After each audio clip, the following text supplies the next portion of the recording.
ওয়ালাইকুম আসসালাম স্যার, ভালো আছেন? জি, আলহামদুলিল্লাহ। আপনি কেমন আছেন কাদরি? আলহামদুলিল্লাহ জি স্যার। আলহামদুলিল্লাহ। তো সোফার মনে হয় 8 জন জয়েন করছেন, বাকিরা কি অবস্থা?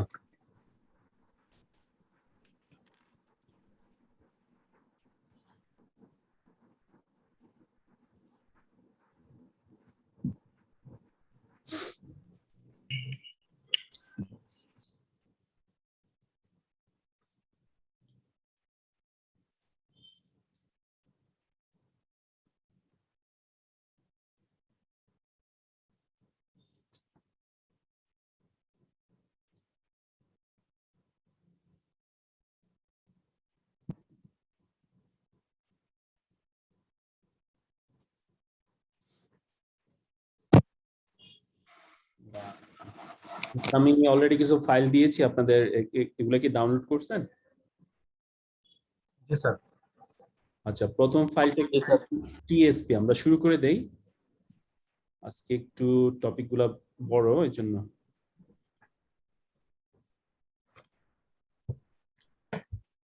টিএসপি ফাইলটা একটু খুলবেন প্লিজ।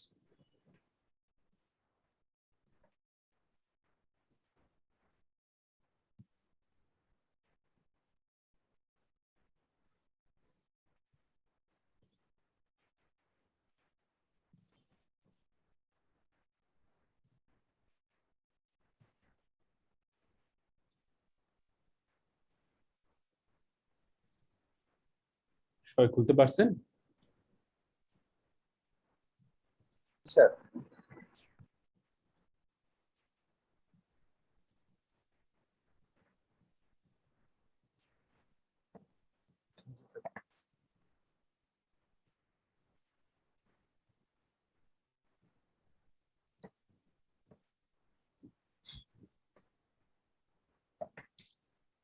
আচ্ছা, গত ক্লাসে তো আসিফ স্যার চ্যাপ্টার 14 নিয়েছিলেন, তাই না?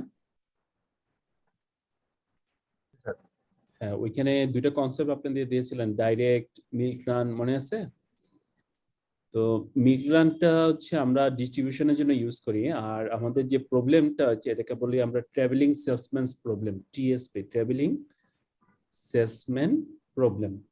কথাটা বোঝানো গেছে? কি বললাম আমরা? Travelling salesman problem. Salesman problem.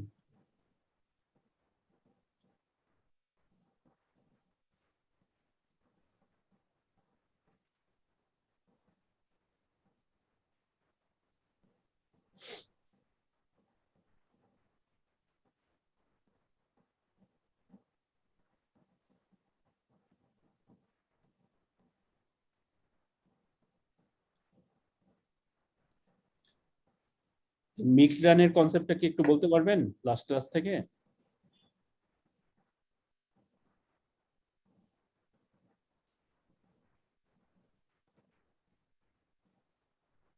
মনে আছে মিল্ক রানের প্রবলেমটা কি?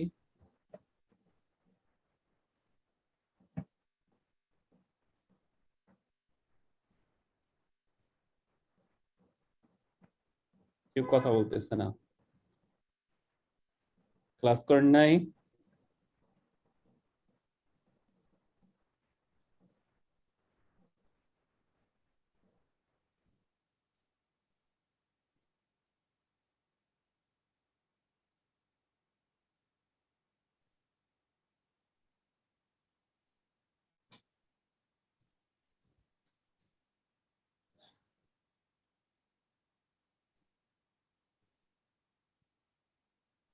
রুহুল আমিন, গলা চুলকাইলে হবে না, মিল্ক রান কি?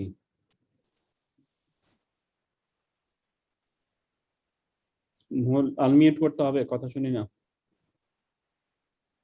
স্যার এটা পুরো সাইকেল মানে মেনটেন করে, যে একদম কাস্টমার টু মানে সাপ্লায়ারদেরকেও পুরো একটা সাইকেলের মধ্যে ভিজিট করে। আচ্ছা, এই অবস্থা। কাদেরি?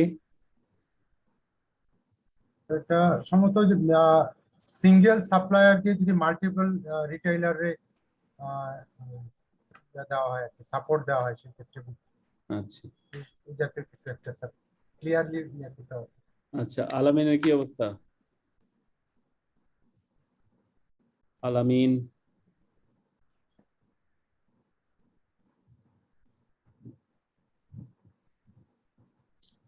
যে কনসেপ্ট না বুঝলে তো আমরা প্রবলেম নিয়ে ডিল করাটা একটু কঠিন আর কি। ইকবাল কি বুঝতেছেন মিল্ক রানটা কি? লাস্ট ক্লাসটা আনফরচুনেটলি আমি মিস করেছি। আচ্ছা, কামরুল হাসান।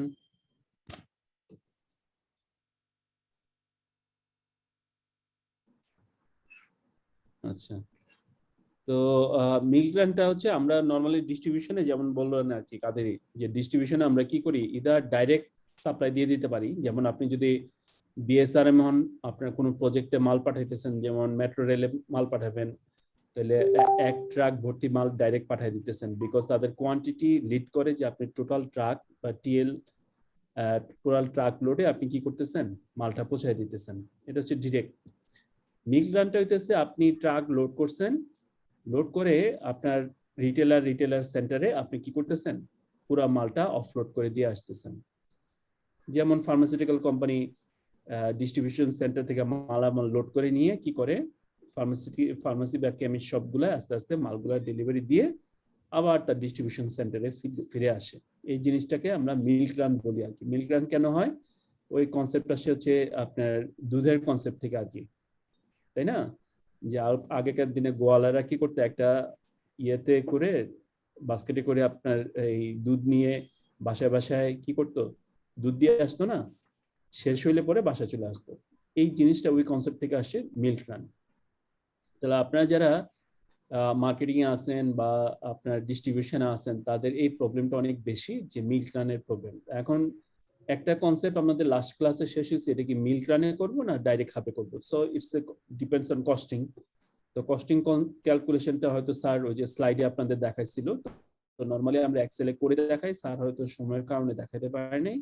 তো স্লাইডে আপনার ডিফারেন্সটা দেখানো হচ্ছিল যে মিল্ক রান গেলে এত খরচ হয় আর ডাইরেক্ট গেলে এত খরচ হয়। সো আমাদের এই পজিশনে মিল্ক রানটা ভালো, বা এই পজিশনে আমাদের ডাইরেক্ট ট্রাক লোডটা ভালো। ক্লিয়ার?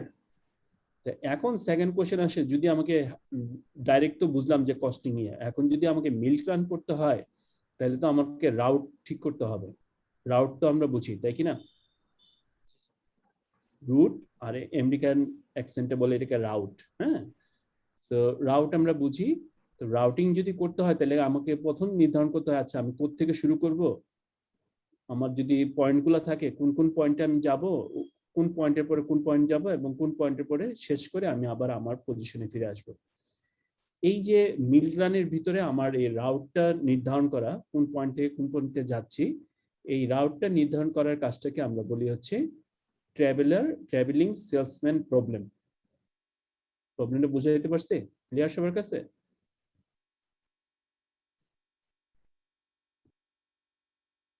ট্রাভেলিং সেলসম্যান প্রবলেমটাকে আমি বুঝাতে পারছি? হ্যাঁ স্যার, আবার একটু বলবেন। মিল্ক রানটা বুঝছি? জি স্যার।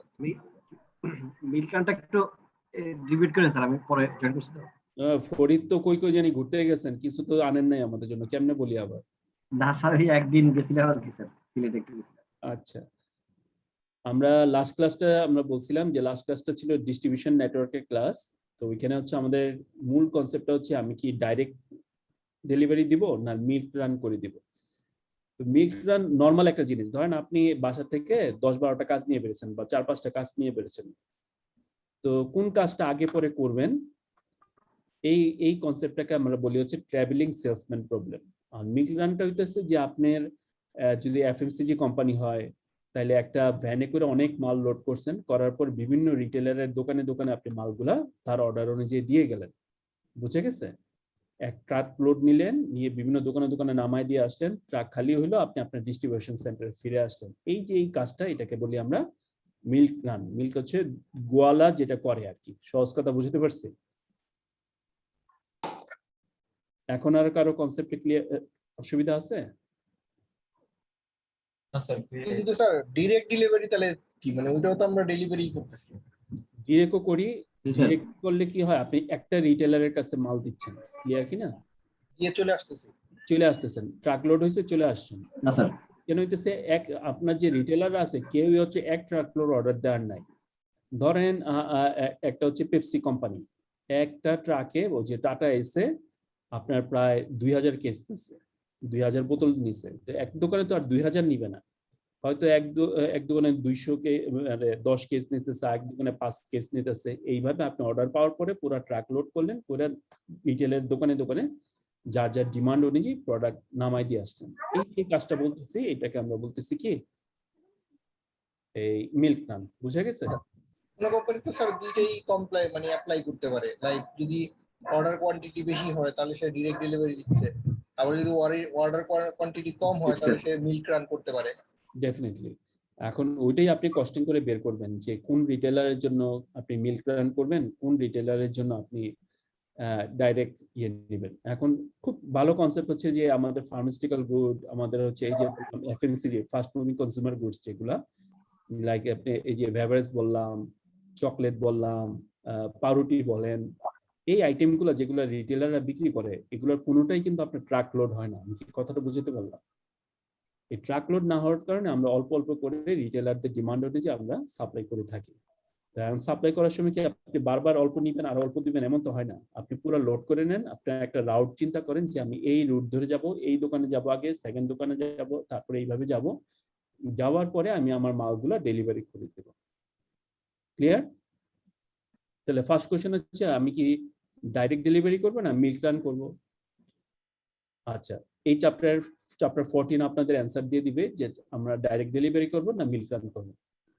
আর চ্যাপ্টার 14 এর পরে আমি আজকে যে কনসেপ্টটা আপনাদের দিতেছি ট্রাভেলিং সেলসম্যান প্রবলেম, এটা বলে হচ্ছে যে আমি কোন রাউটে গেলে পরে আমার সবচেয়ে কম সময় লাগবে, যদি আমি সময়টা মেনশন করি, অথবা আমার সবচেয়ে কম ডিস্টেন্স ট্রাভেল করতে হবে। ক্লিয়ার? এই প্রবলেমটাকে আমরা বলতেছি হচ্ছে ট্রাভেলিং সেলসম্যান প্রবলেম, কারণ যে মিল্ক রান করবে সে তো ট্রাভেল করতেছে। এখন তাকে কোন রুট ধরে যাইতে হবে, কোন দোকানে আগে দিবে, কোন দোকানে পরে সেকেন্ড দিবে, কোন দোকানে থার্ড দিবে, এই হচ্ছে কনসেপ্টটা। ক্লিয়ার? কার কোনো কোয়েশ্চেন আসছে সোফার? তাহলে আগাবো আর কি।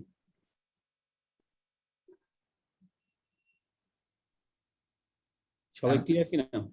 স্যার বেসিক্যালি ট্রান্সপোর্টেশন বিষয়টা তো আমরা আমাদের লোকাল ইস্যুর জন্য বলতেছি। যখন ধরেন আমার এখানে সাপ্লায়ার ফ্যাক্টরি থেকে কানাডাতে বা কোথাও যাবে, তখন প্রথম ট্রাক লোড হয়, পরে শিপে লোড হয়, তারপরে যাওয়ার পরে হয়তো সেন্ট্রাল ডিসি যেটা থাকে সেখানে যায়, সেখান থেকে আবার ডিস্ট্রিবিউশন হয় স্যার।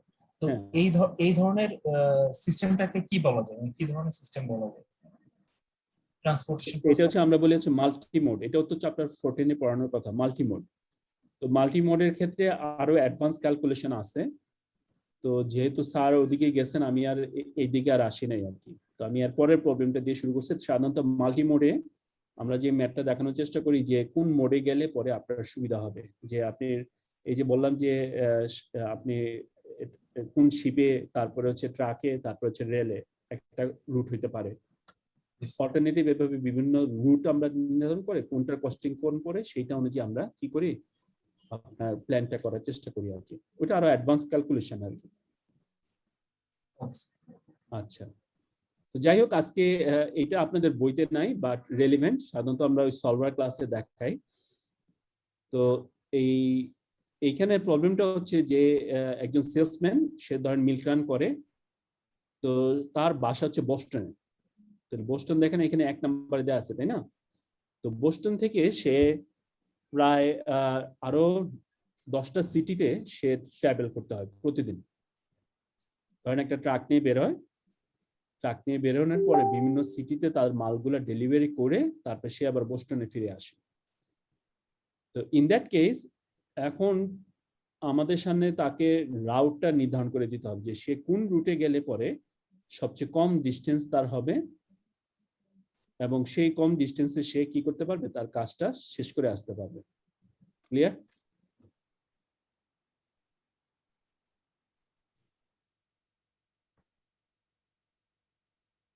প্রবলেমটা বুঝতে পারছি?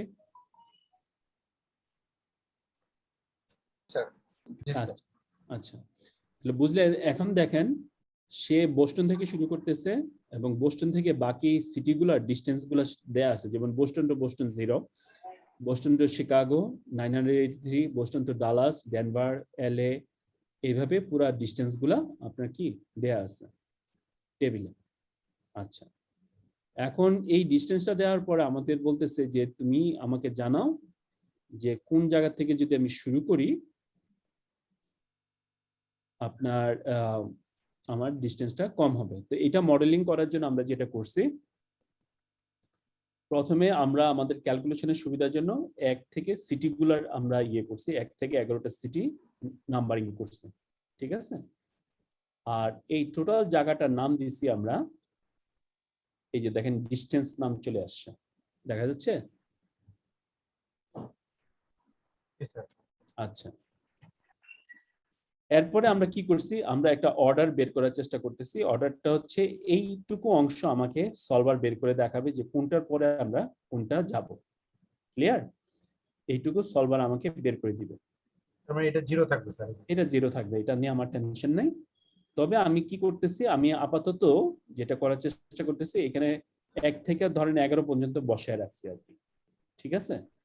বসানোর পরে আমি ডিস্টেন্সটা ক্যালকুলেট করার চেষ্টা করতেছি। তো ডিস্টেন্স ক্যালকুলেট জন্য আমি যেটা করছি, এটা হচ্ছে আপনার ইন্ডেক্স ফর্মুলা আমরা ইউজ করছি, ঠিক আছে। কি ফর্মুলা কেউ ইউজ করছেন আগে? ইন্ডেক্স। জি না স্যার। আচ্ছা, তো ইন্ডেক্সটা কি করে, আপনি যদি একটা টেবিল বলে দেন, সে হচ্ছে কলাম আর রো এর ইন্টারসেকশনে যেটা আছে সেই ডেটাটা সে খুঁজে নিয়ে আসে। তো এই যে আমি বলতেছি যে 8 নাম্বার ইয়েতে কি আছে, ফনিক্স, তাই না? ফনিক্স থেকে এই যে লাস্ট যে আছে তার ডিস্টেন্সটা সে এখানে শো করবে। ক্লিয়ার? তারপর হচ্ছে এইখানে যে ভ্যালুটা থাকবে, অর্থাৎ যে সিটিটা থাকবে, সেই সিটি থেকে পরের টুকুর অংশ সে কি করবে, আপনার ডিস্টেন্সটা দেখাবে। তো ইন্ডেক্স ফর্মুলাটা আমরা প্রথমে দিলে ইন্ডেক্স ডিস্টেন্স দিলাম, F62 হচ্ছে, F26 হচ্ছে কি আমার এই প্রথম আপনার সিটিটা, আর লাস্ট সিটিটা F16। তো রো আর কলাম বলে দিলেন, বলে দেওয়ার পরে সে আমাকে কি করলো, 398 দেখালো। তাহলে 398 যদি একটু দেখেন, 8 আর 5 এইটার ডিস্টেন্স, 8 আর 5, তাহলে 8 আর 5 হচ্ছে কি 1 2 3 5। তাহলে এই যে দেখেন 398, তার মানে ফনিক্স আর এল এর ডিস্টেন্সটা সে আমাদেরকে অটোমেটিক এই টেবিল থেকে নিয়ে আসলো। এটা খুব কমন ফর্মুলা যারা এক্সেল করেন আর কি। এবং সাথে সাথে আমাদের সিটির নামটাও দেখাইতেছে, F16 এইটুকুর নাম আমরা দিয়ে রাখছিলাম সিটি, 2 নম্বর কলাম থেকে সে নিয়ে নেবে, ওই যে VLOOKUP ফর্মুলা যারা ইউজ করেন। তো এই সিটির নামটাও চলে আসলো। স্যার ইনডেক্সটা আরেকবার একটু দেখাবেন প্লিজ। হ্যাঁ অবশ্যই, ইকুয়াল টু ইন্ডেক্স এড দরকার হয় না, ইকুয়াল টু ইন্ডেক্স, তারপরে ডিস্টেন্স হচ্ছে আমাদের এই হলুদ অংশটুকুর নাম, তারপরে আমার এই অর্ডার নাম্বারে যেটা আছে 8 নাম্বার দিছিলাম, সেই 8 আর হচ্ছে F16, অর্থাৎ প্রথম আর শেষের মধ্যে আমার ডিস্টেন্সটা কত, সেই ডিস্টেন্সটা সে এখানে ক্যালকুলেট করে। F26 জি, এই যে এটা প্রথমটা আর শেষেরটা। এরপরের গুলো হচ্ছে পরের ডিস্টেন্সটা দেখানোর চেষ্টা হচ্ছে। এরপরের ফর্মুলাটা হচ্ছে দেখেন, এই যে ইন্ডেক্স প্রথমটা আর সেকেন্ডের distance between F16 and F17। শুধু প্রথমটার জন্য তারা প্রথম আর শেষেরটা ডিস্টেন্সটা দেখাইছে। পরেরগুলো হচ্ছে পরের ডিস্টেন্সটা, এরপরে জাস্ট কপি করে টাইনা দিচ্ছে আর কি। কপি করে টাইনা দিলেই আপনার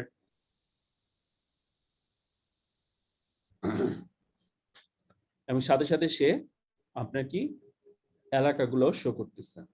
এখন যখন আপনি এইভাবে মডেল করে ফেলছেন, এখন আপনি কি করবেন, সলভার নিয়ে আসবেন, ডেটাতে যাবেন, নতুন একটা কনসেপ্ট আজকে দেখতে পারবেন, সলভার। তো সলভারে আমার কি এই যে টোটাল ডিস্টেন্সটা তো বোঝা গেছে, দেখতে পাচ্ছেন টোটাল ডিস্টেন্সটা হচ্ছে এই সব ডিস্টেন্সের সাম।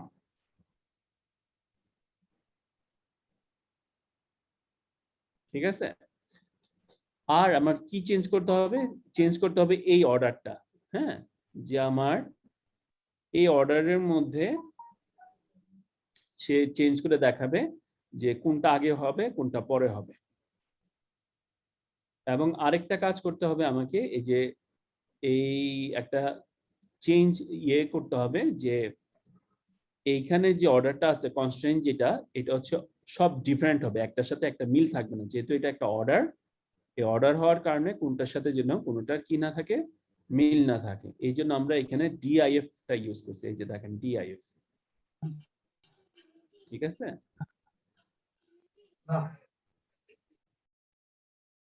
জাস্ট আমরা এই কনস্ট্যান্টটা ইউজ করে ওকে করে বের হয়ে গেলাম।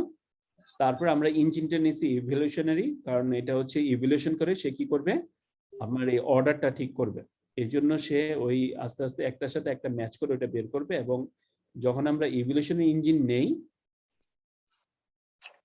তখন আমরা এই যে মিউটেশন রেট একটা কনসেপ্ট আছে, আমরা এটা সলভার ক্লাসে সাধারণত অ্যাড করি। তো মিউটেশন রেটটা আমরা সাধারণত 0.5 রাখা দিই, দিয়ে আপনি ওকে করে দেন, তারপরে সলভে দিয়ে দেন।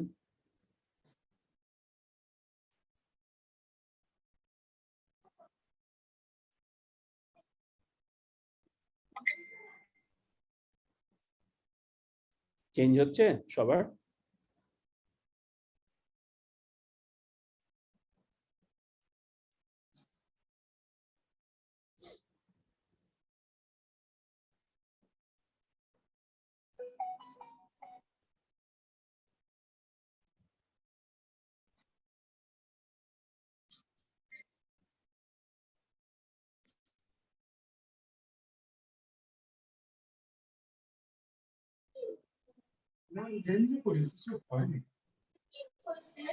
চলো না না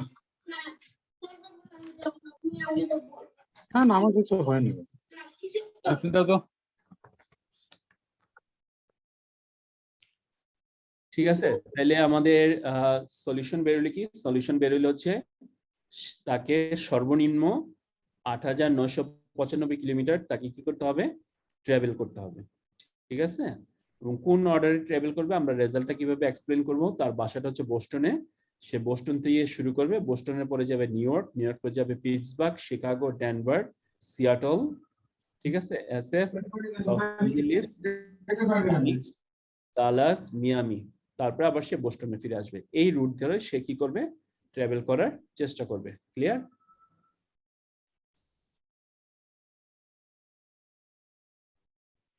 সবার কি বেরিয়েছে এটা? স্যার এই জিনিসটা আসলে বুঝলাম না আর কি, যে সে বোস্টন থেকে শুরু করছে। হ্যাঁ, বোস্টন বোস্টন থেকে শুরু করবে, বোস্টনের পরে যাবে সে নিউ ইয়র্ক। হ্যাঁ, স্যার নিউ ইয়র্ক যাবে আর কি, বাট অর্ডার তো দেখাচ্ছে 7। হ্যাঁ অর্ডার দেখাক, আমাদের হচ্ছে এই বোস্টনের পর থেকে শুরু হবে তার সিরিয়ালটা। আচ্ছা, বোস্টন, বোস্টন নিউ থেকে ইয়র্ক, নিয়ারেস্ট ইয়া হলো নিউ ইয়র্ক। জি, বোস্টনের কাছাকাছি একদম নিউ ইয়র্ক, নিউ ইয়র্কের কাছাকাছি হচ্ছে পিটসবার্গ, তারপর হচ্ছে Chicago, Denver, Seattle, SF, south কি এটা আল্লাহ জানে, তারপর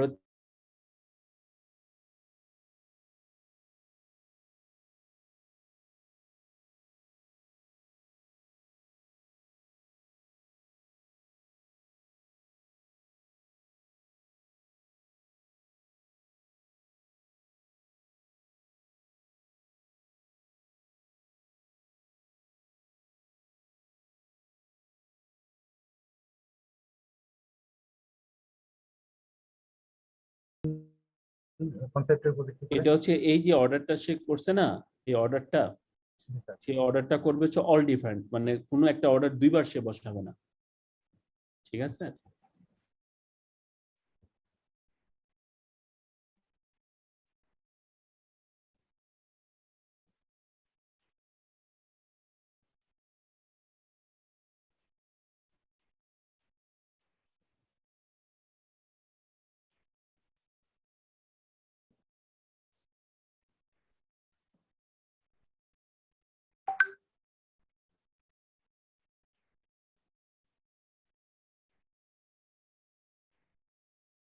ঠিক আছে। এটা কে দিচ্ছেন? রোমেল চৌধুরী।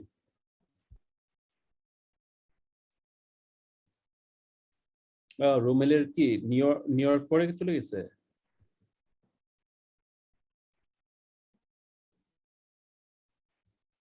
হইতে পারে।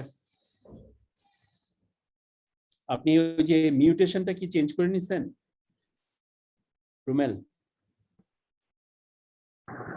0.5 করে দিচ্ছি স্যার। হ্যাঁ ঠিক আছে, অসুবিধা নেই, এটা হইতে পারে, সমস্যা নেই। আমার হচ্ছে এই টোটাল জিনিসটা কম দেখাইতেছে না, 8,995 হয়েছে কিনা।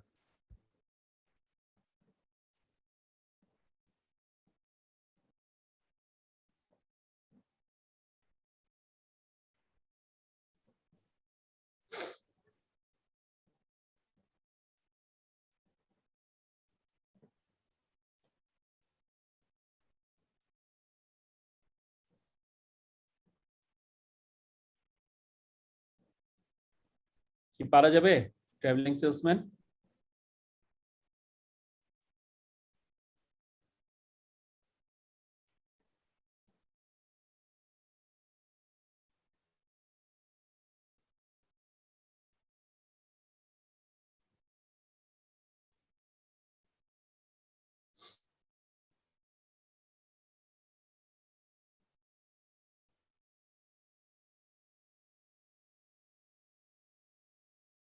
সবাই কি আমাকে শুনতেছেন? পারবেন? চেষ্টা করলে পাওয়া যাবে স্যার। খুবই ইজি। দেখেন আপনারা এখানে ধরেন আপনাদের সেলম্যানের যদি কোনো রুট নির্ধারণ করতে চান, তাহলে আপনারা জাস্ট এখানে এলাকার নাম বসাবেন, মেক শিওর যে এলাকাগুলো ঠিক আছে এখানে নামগুলা। তারপরে হচ্ছে আপনি যদি সময় দিয়ে ক্যালকুলেশন করেন, ঢাকায় তো ডিস্টেন্স ব্যাপার না, বা ঢাকার ব্যাপার হচ্ছে যে সময়, ধরেন এখান থেকে ওইখানে যাইতে তার কয় ঘন্টা সময় লাগতেছে বা কয় মিনিট সময় লাগতেছে, সেই জিনিসটা সময়টা দিয়ে নিলেন, তাইলে সে আপনাকে ওই টোটাল সবচেয়ে কম সময়ে কিভাবে সে ট্রাভেলটা করতে পারে সেই জিনিসটা সে আপনাকে বের করে দিবে। এখন আপনার একটা ট্রাভেল হয়তো সে হচ্ছে সারাদিনের জন্য যদি বের হয়ে যায়, তার যতগুলো সিটি আছে প্রত্যেকটা সিটির রাউটটা আপনি এখানে দিয়ে দিতে পারেন। Clear?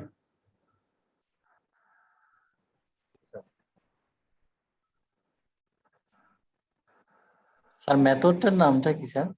Travelling salesman problem. Travelling salesman problem, TSP.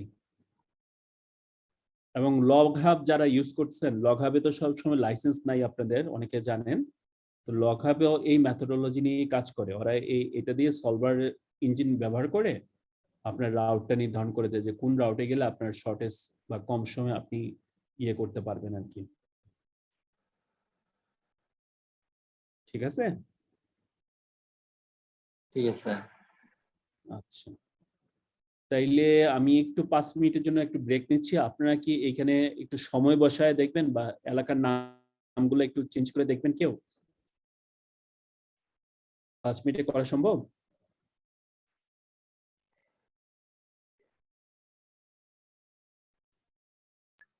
চেষ্টা করে দেখি।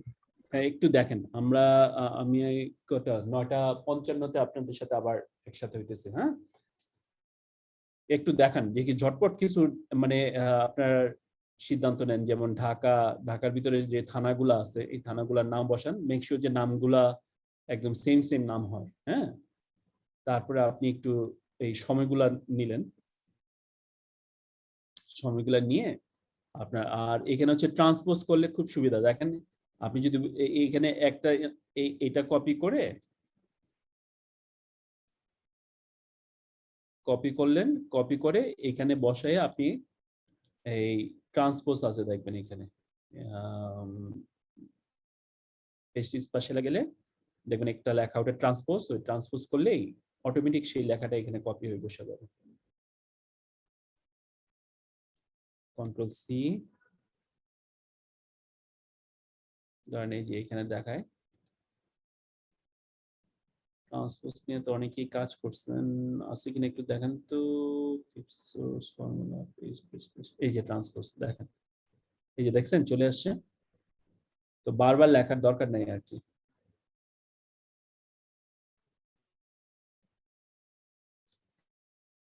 যাই হোক, আপনি একটু ট্রাই করেন। হ্যাঁ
কি অবস্থা?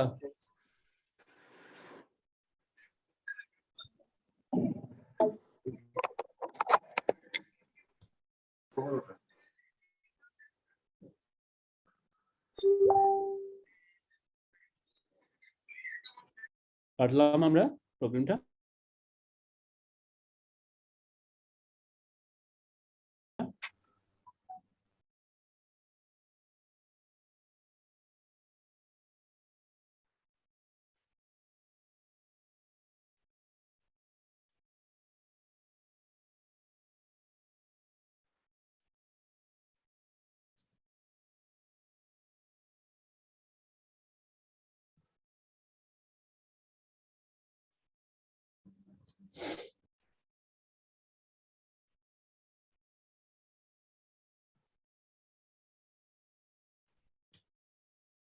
কেউ কি পারলাম?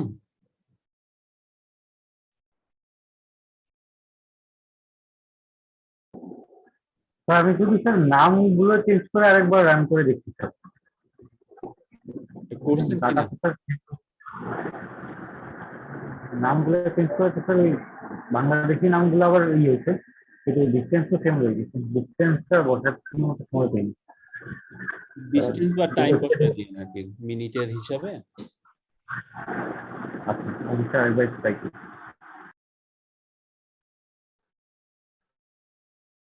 হুম।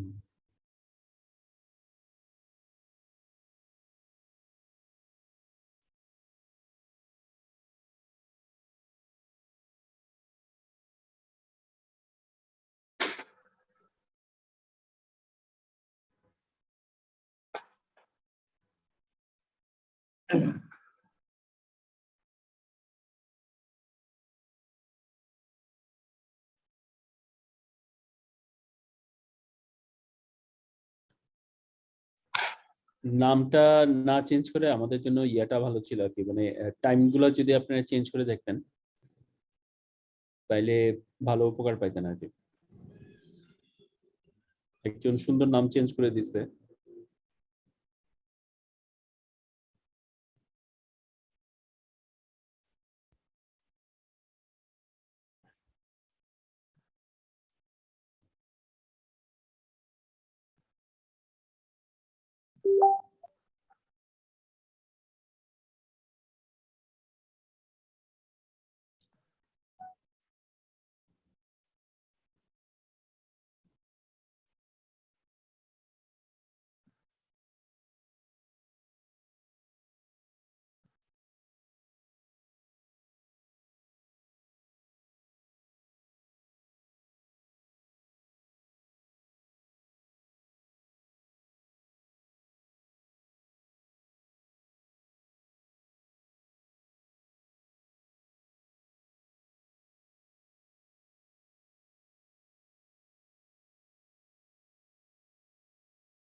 আর কে কে পারলাম?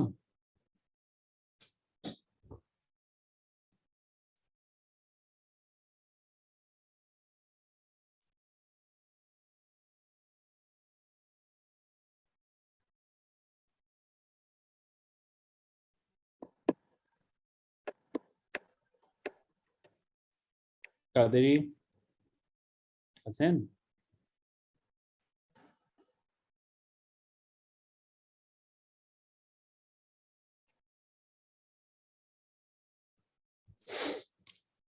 আচ্ছা ঠিক আছে, তাহলে আমরা পরের টপিকে চলে যাই। চ্যাপ্টার 15 হচ্ছে আমাদের sourcing decision and supply chain. আমরা কোন দিকে সোর্সিংটা করবো আর কি। তো নরমালি আমরা এখানে প্রকিউরমেন্ট নিয়ে ডিল করি, প্লাস সাথে সাথে আরো কিছু ইনফরমেশন আছে যে আমরা কি শেয়ার প্রকিউরমেন্ট করবো, প্রাইসিং গুলা কেমন থাকে, হ্যাঁ, ডিসকাউন্টিং দিব কিনা, তারপরে আনসার্টেনটিকে আমরা শেয়ার করব কিনা উইথ আওয়ার পার্টনার্স, এই জিনিসগুলো আমরা এখানে সাধারণত ডিসিশন নেই।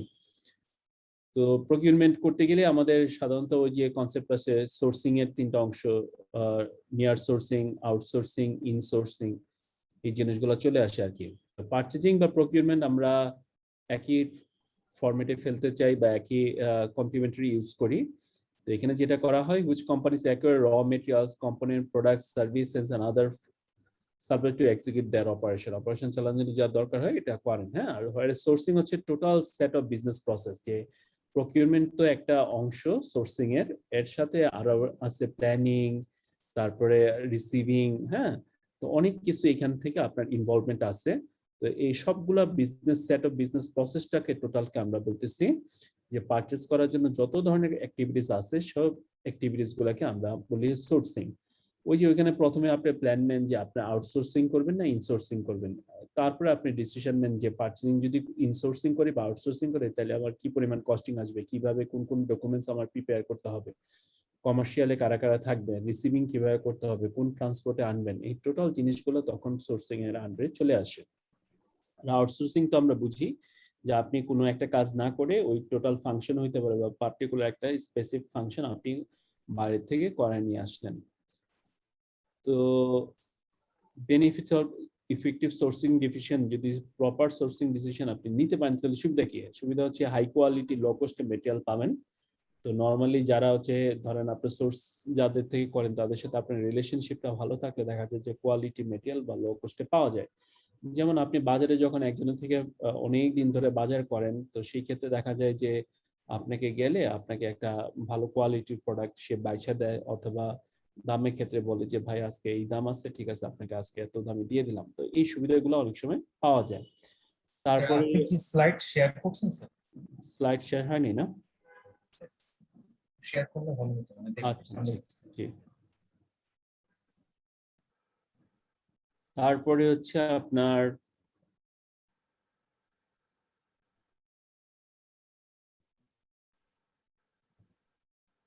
বেটার ইকোনমি অফ স্কেল, মানে আপনার ওই সোর্সের সাথে যদি ভালো আন্ডারস্ট্যান্ডিং থাকে, আপনার হচ্ছে ইওকিউ আমরা জানি, এইটাতে আমরা অনেক কিছু আমরা ব্যালেন্স করতে পারি, যার কারণে আমাদের ওই সেফটি স্টকটা অনেক ক্ষেত্রে কি আসে আপনার কমে আসে। এরপর হচ্ছে আপনার reduce overall cost of purchasing, হ্যাঁ, ডিজাইন কোলাবোরেটিভ রেজাল্টিং, এরকম অনেক ধরনের সুবিধা আপনি কি করতে পারেন, আপনি অ্যাচিভ করতে পারেন।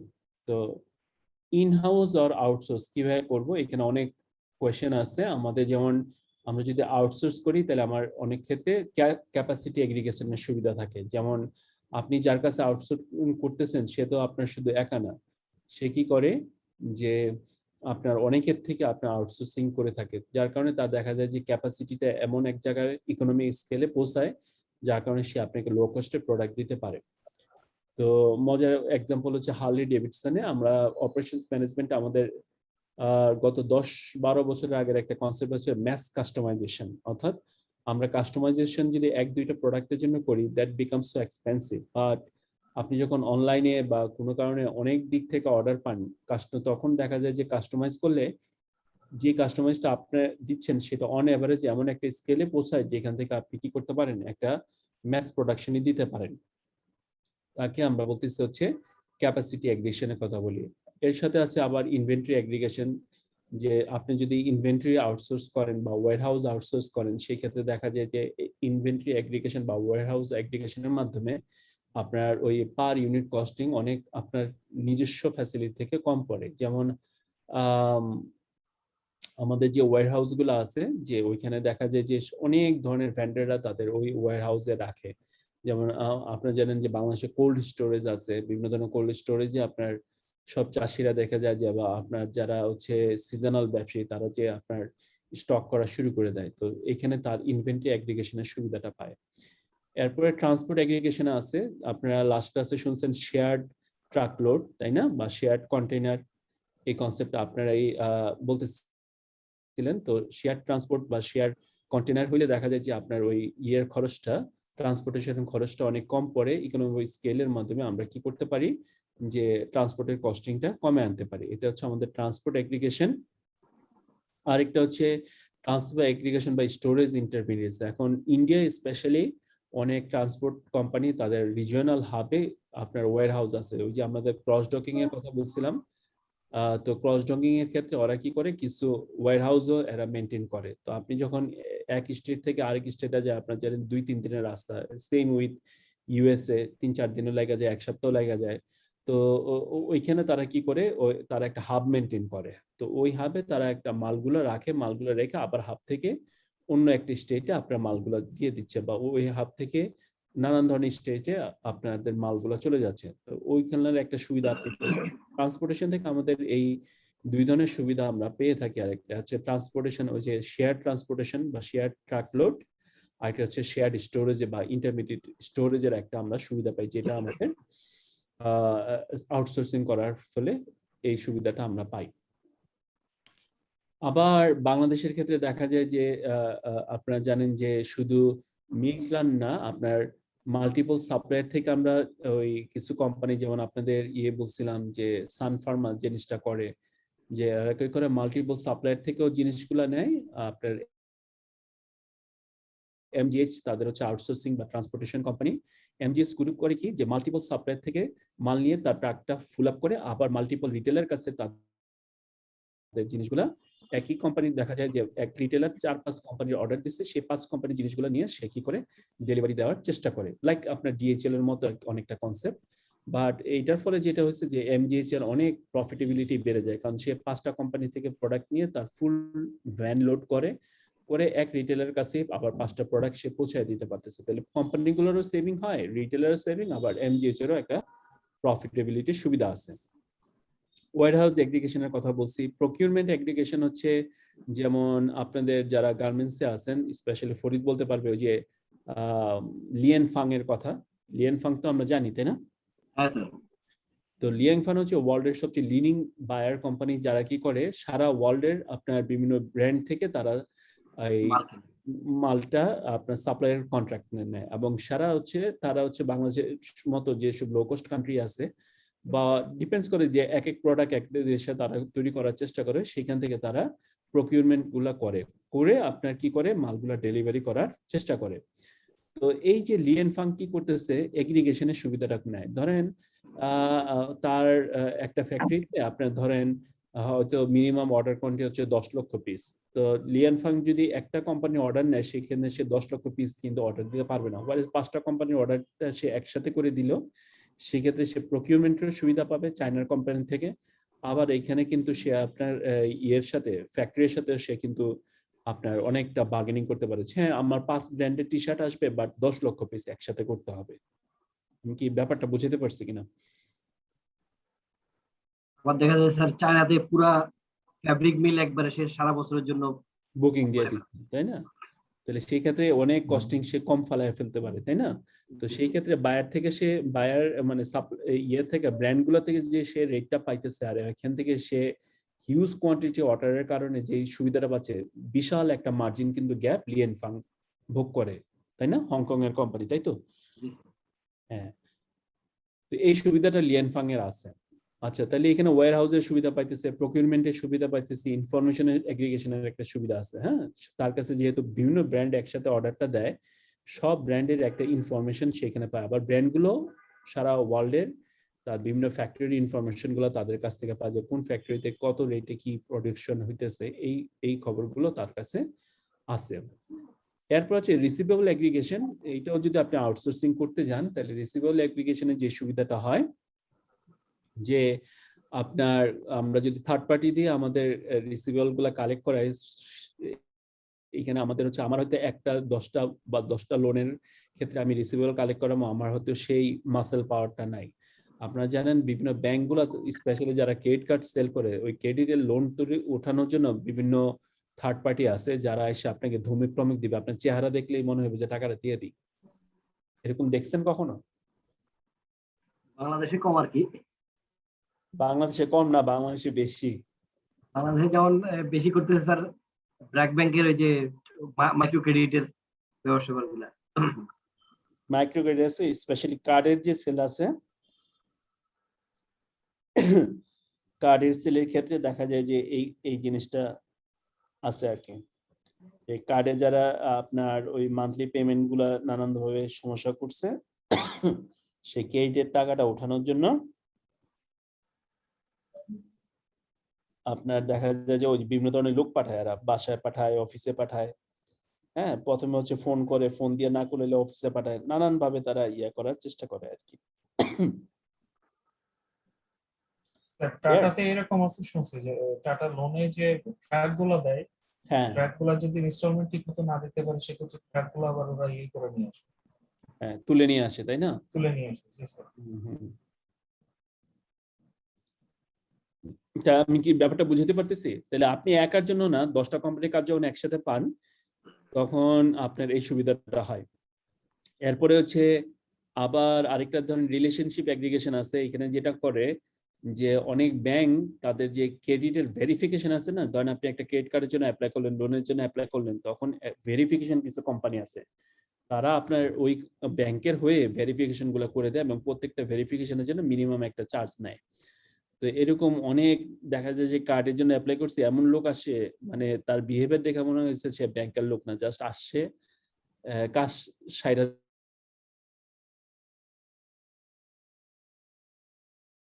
তারা ভেরিফাই করে, দেখা যায় যে অনেক কিছুই ঠিকঠাক থাকে না আর কি পরে।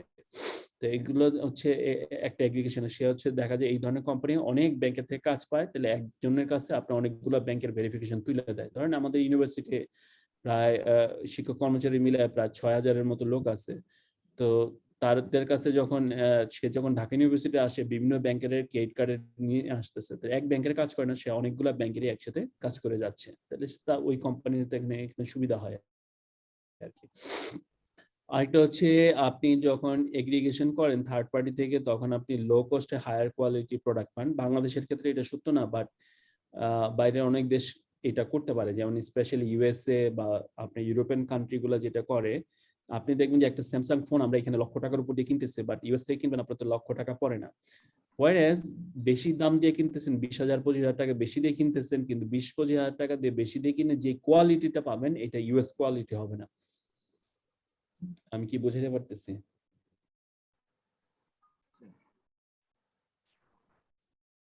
হ্যাঁ স্যার।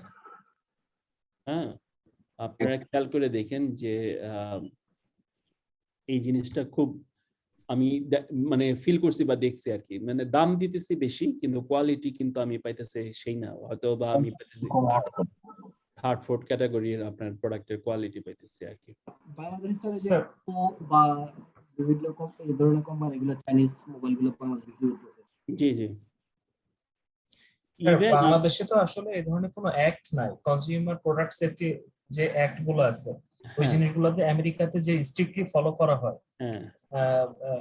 মানে জাস্ট আমি যে সেক্টরে আছি, ধরেন এই সেক্টরের প্রত্যেকটা ম্যাটেরিয়াল আরএসএল ফ্রি কিনা বা ওদের যে রিকোয়ারমেন্ট গুলো আছে বেবি প্রোডাক্ট হলে সেটার জন্য কি কি প্রোডাক্ট সেফটি মেইনটেইন করতে হবে, সব জিনিসগুলো ঠিকমতো মেইনটেইন হচ্ছে কিনা, third party lab test everything maintain করে পাঠাইতে হবে।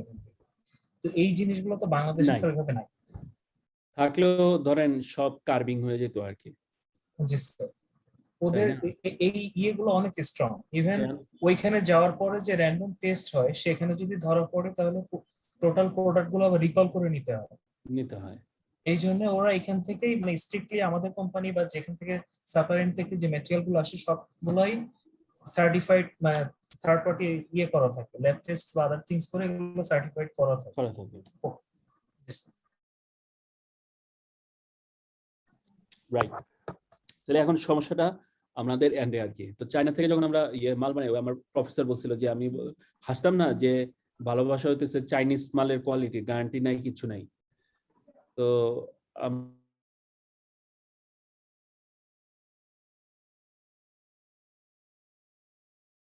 আমরা যে তোমাদের দেশের ব্যবসায়ীদের দোষ, কারণ আমরা চায়না এসে বলে যে এই মালটা এই টাকার ভিতরে বানিয়ে দিতে হবে। তো আমরা চাইনিজ, আমরা তো ম্যানুফ্যাকচারার, আমরা চেষ্টা করবো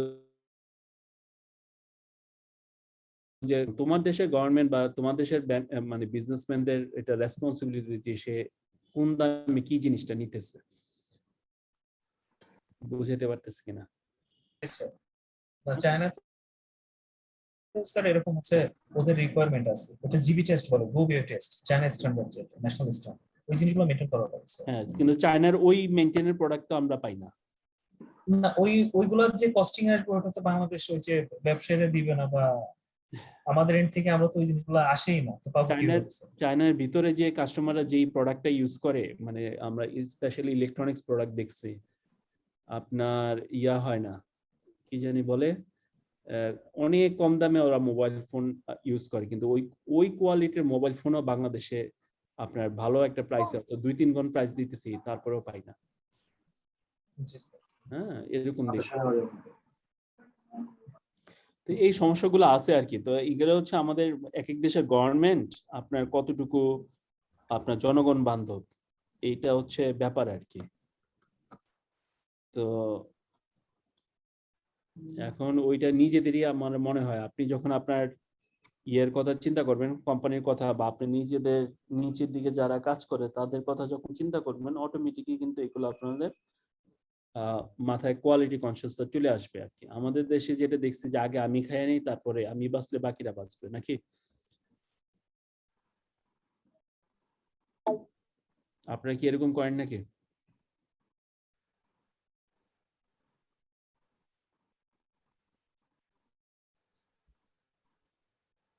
জানা মতো এখনো করা হয়নি স্যার।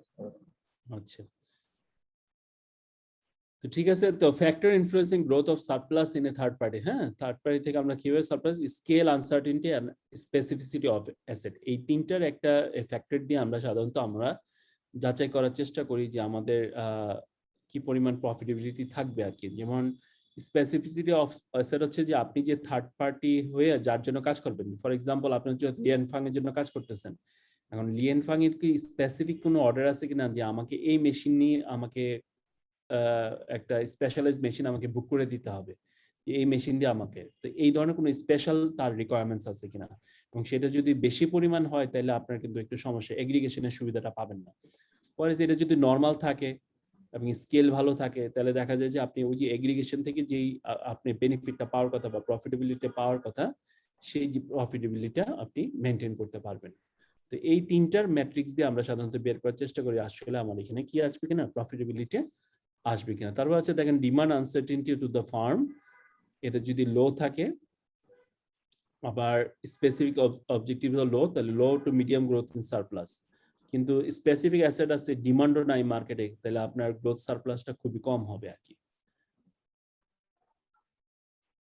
আচ্ছা, তারপরে risk in third party, risk গুলা কি, এক নম্বর হচ্ছে যারা আউটসোর্সিং করেন, চায়নার সাথে যারা কাজ করেন, বা আপনার সাবকন্ট্রাক্টে কাজ করান, বা আপনাদের আন্ডারে অনেক দেখবেন কন্ট্রাকচুয়াল এমপ্লয়ি আছে যারা তাদের দিয়ে কাজ করান, তো সেখানে প্রসেসটা কি, প্রসেস ইজ ব্রোকেন হয়ে যায়। প্রসেস ব্রোকেন কি, আপনার হয়তো কন্ট্রোলটা নষ্ট হয়ে গেছে, তার সাথে যে কমিউনিকেশন বা তার উপরে যে কন্ট্রোলটা ছিল প্রোডাকশনের, সেই কন্ট্রোলটা আপনার আর নাই, যে কোনো কারণে হতে পারে, এটা নাম্বার অফ প্রোডাক্টস ভলিউমের কারণে বা থার্ড পার্টির কোনো ইনফ্লুয়েন্সের কারণে, যে কোনো কারণে আপনার প্রোডাক্ট ওই ইনফ্লুয়েন্সটা নষ্ট হয়ে যেতে পারে।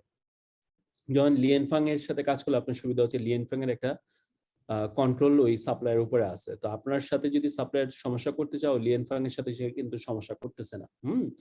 তো ওই কারণে সে কি করতে পারে যে টাইমলি আপনাকে হয়তো সাপ্লাইটা দিচ্ছে, কিন্তু আপনি যদি একা যদি যান কখনো একটা প্রোডাক্ট নিতে এবং সেটা যদি একটা মার্জিনাল কোয়ালিটি না হয় বা অ্যাকসেপ্টেবল থ্রেশহোল্ডে না হয়, সে হয়তো আপনাকে সেই পরিমাণে আপনার সাপ্লাই নাও দিতে পারে। তো নানান কারণে আপনার প্রসেসটা ব্রোকেন হইতে পারে। তারপর হচ্ছে কস্ট অফ কোঅর্ডিনেশন আমাদের একটা সমস্যা। কোঅর্ডিনেশনের ব্যাপারে কি অনেক সময় কষ্ট হচ্ছে আপনার ফিজিক্যালি অনেক কোঅর্ডিনেশন করা লাগে। হ্যাঁ, যেমন আমাদের দেশে যারা ব্যাংকে কাজ করেন, যেসব সফটওয়্যার আমরা বাইরে থেকে নিচ্ছি, এইগুলোর এখন মেইনটেনেন্স কস্ট এমন দাঁড়ায় গেছে, অনেক জিনিস হচ্ছে দেখা যায় যে বাইরের থেকে বসে আপনার অনলাইনে সলভ করা সম্ভব না, তখন আমাদেরকে আপনার ফার্স্ট ক্লাসে নিয়ে আসতে হয় বা প্লেনে নিয়ে আসতে হইতেছে, আইনা তাদেরকে রাখো, খাওয়া দাওয়া করাও, আবার টিকিট কেটে পাঠাও। তো দেখা যায় যে কস্টিং গুলো অনেক বেশি পড়ে যায়। হ্যাঁ, তো এরকম যদি আপনার প্রতিবারই শিপমেন্টের সময় লোক পাঠায় চায়না থেকে মাল আনতে হয়, তাহলে দেখা যাবে যে কোঅর্ডিনেশন কস্ট আপনার অনেক বেড়ে গেছে আর কি। যে সেভিংসটা আপনি করতে চাইছিলেন এটা হয়তো আপনি করতে পারছেন না। তারপরে কাস্টমারের সাথে আপনার বা সাপ্লাইয়ের সাথে কন্ট্রাক্টটা অনেক সময় লুজ হয়ে যায়। যেমন থার্ড পার্টি দিয়ে যখন কাজ করবেন, কাস্টমারের সাথে আপনার যে কন্ট্রাক্ট, কাস্টমারের সাথে অরিজিনাল যারা ম্যানুফ্যাকচারার তার সাথে তো কোনো কন্ট্রাক্ট হচ্ছে না, তাহলে কাস্টমার অনেক রিকোয়ারমেন্টস তখন সাপ্লায়ার কিন্তু এটা বুঝতে পারে না। হ্যাঁ, তারপর হচ্ছে যে লস্ট অফ ইন্টারনাল ক্যাপাবিলিটি, যে আপনি যেই স্পেসিফিক ফাংশনটা বাইরে থেকে করে আনতেছেন সেই জিনিসে তো আপনার কোনো ডেভেলপমেন্ট হচ্ছে না, যে এটা আপনার এমপ্লয়িরা এটা আস্তে আস্তে এটার উপর স্কিল সেটের উপর ডেভেলপ করলো, করার পর সে হচ্ছে স্কিল সেটটা যখন গ্রো করলো তখন আপনার একটা স্পিল ইফেক্ট হয়। স্পিল ইফেক্ট হলে আপনার দেখা যায় আস্তে আস্তে ইন্ডাস্ট্রি বা আপনার কোম্পানি গ্রোথ হয়, যেটা হচ্ছে ওয়ালটনে হয়েছে, যে তারা আস্তে আস্তে ফ্রিজ তারা অ্যাসেম্বল করছে, এরপরে এখন কম্প্রেসার করতেছে, টেলিভিশন একসময় ইম্পোর্ট করছে, এখন অ্যাসেম্বল করে এখন টেলিভিশন এখানে প্রোডাক্টস করবে, same with the mobile phone. হ্যাঁ, তো এই জিনিসটা যেমন ওয়ালটনের ক্ষেত্রে হয়েছে, এটা অনেক কোম্পানি আপনি যখনই ইম্পোর্ট করতে যাবেন তখন আর এই স্কিল সেটটা কিন্তু গ্রো করে না। এরপর হচ্ছে এই প্রবলেমটা কি বলে স্যার, এই মানে এই যে ইস্যুটা পজিটিভ থেকে আমরা বলেছি স্পিল ওভার ইফেক্ট। স্পিল মানে হচ্ছে গ্লাসে পানি লাগতেছেন, এটা গ্লাসের পানিটা যখন কিনা ভরে হলে আর দিলে আবার নিচে পড়ে যেতেছে, তাই না, এটা হচ্ছে স্পিল।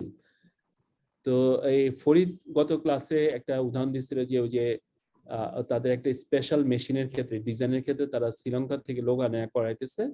তো সেই ক্ষেত্রে তাদের সুবিধাটা হচ্ছে ওই লোকদের সাথে, স্পেশালাইজড ডিজাইনারদের সাথে তাদের লোক বসায় দিচ্ছে ওই মেশিনটা কিভাবে চালায় সেটা শেখানোর জন্য। তো ওই যে ওই লোকের থেকে নলেজটা আস্তে আস্তে শেয়ার হবে আপনার কোম্পানিতে আসতেছে, এরপরে তারা একসময় নিজেরাই এটা ডেভেলপ করে নিবে আর কি। তো এই কনসেপ্টটাকে আমরা বলি হচ্ছে স্পিল ওভার ইফেক্ট।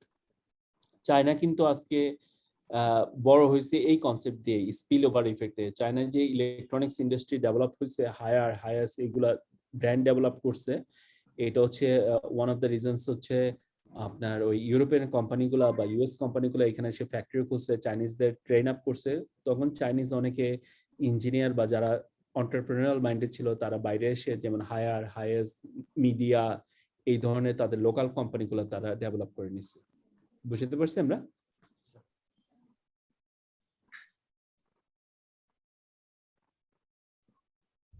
কনসেপ্টটা বুঝতে পারছেন? আচ্ছা, তারপর যে সমস্যা হচ্ছে আরেকটা, leakage of sensitive data. Sensitive data leakage হয় কিভাবে? যেমন এই কয়েকদিন আগে যে আপনারা জানেন যে 19 তারিখে বোধহয় অ্যাপলের নতুন আইফোন, তারপর হচ্ছে ওয়াচ, এগুলো রিভিল হলো। তো এর কিছুদিন আগে তারা তাদের এক ডিজাইনারকে আপনার চেক করছে কি সে নানান ধরনের ডিজাইনিং ইনফরমেশন নাকি লিক করে দিচ্ছে। তো এই লিকেজটা কিন্তু যখন আপনি থার্ড পার্টি দিয়ে করান তখন ওই থার্ড পার্টির মাধ্যমে অনেক কিছু লিকেজ হয়ে যায়।